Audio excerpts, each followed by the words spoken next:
আসসালামু আলাইকুম রহমতুল্লাহি ওবারাকাতুহু।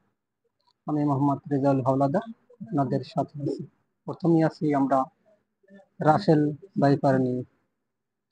রাসেল ভাইপার একটি বিষাক্ত সাপ। সবাই এই সাপ নিয়ে সাবধানে থাকবেন। এবার আসি বাংলাদেশ এবার আসি মাননীয় প্রধানমন্ত্রী শেখ হাসিনা। তিনি ভারতে গিয়েছেন বাংলাদেশ এবং ভারতের মধ্যকার অনেক চুক্তি স্বাক্ষরিত করার জন্য। এই চুক্তিতে বাংলাদেশ কতটুকু লাভবান তা আমরা কেউ জানি না। তবে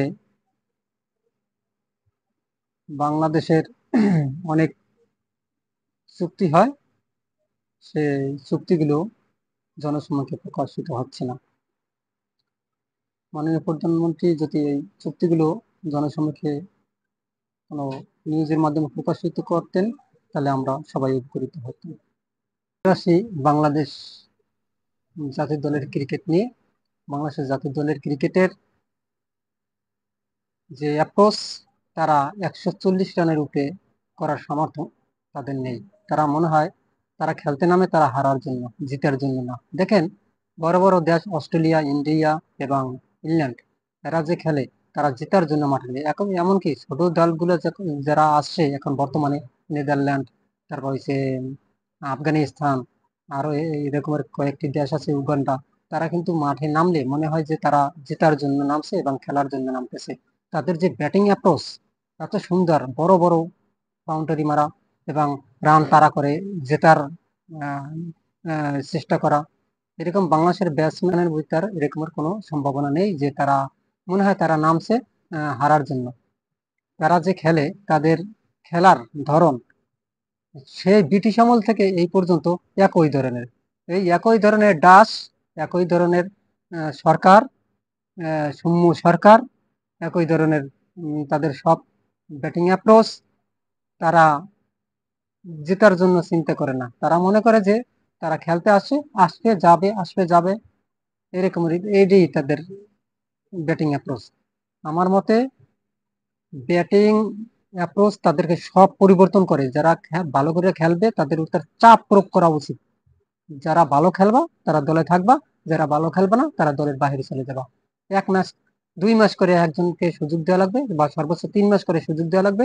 3 মাসের ভিতরে যারা 2 মাস ভালো খেলবে তাদেরকে রাখা হবে, এবং যারা 2 মাস খারাপ খেলবে, 1 মাস ভালো খেলবে, তাদেরকে বাড়ি করে দেওয়া হবে। এবং 3 মাসের মধ্যে যারা 3 মাস খারাপ, তারা চিরজীবনের মতো তাদের দল থেকে বের করে দিয়ে এবং নতুন ওই অনূর্ধ্ব 16 দলে তাদের আবার খেলার যোগ্যতা অর্জন করে তারপর আসতে হবে, 16 দলে পাঠাই দেওয়া হবে। এরকম যদি করে, তাদের চাপ প্রয়োগ করে, তাহলে বাংলাদেশ ক্রিকেটে উন্নত হবে, নতুবা কোনো দিন বাংলাদেশ ক্রিকেটে উন্নত হবে না। এবং মানসিক চিন্তাধারা তাদের আরো বাড়াতে হবে। তাদের চিন্তা করতে হবে যে আমরা জেতার জন্য খেলবো, ঠগার জন্য না। এই যে ইন্ডিয়ার সাথে যে বাংলাদেশ খেলছে, দেখেন, ঠগার জন্য মনে হয় মাঠে নেমেছে, আইসে গেছে। নাহলে 31 বলে মাত্র 29 রান করে তামিম। তার এটা কোনো খেলার একটা অ্যাপ্রোচ হলো? লিটন দাস যে খেলতে আছে ইদানিং, এটি কোনো খেলার অ্যাপ্রোচ হলো? এই যে আরো ব্যাটসম্যানরা যে খেলতে আছে, এক হৃদয় এবং রিশাদ হোসেন, এরা সারা এবং সাকিবের অবসর নেওয়া উচিত। তারা তাদের ইজ্জত থাকতেই তারা দল থেকে চলে যাওয়া উচিত, নতুবা বাংলাদেশের ক্রিকেট ধ্বংস অনিবার্য।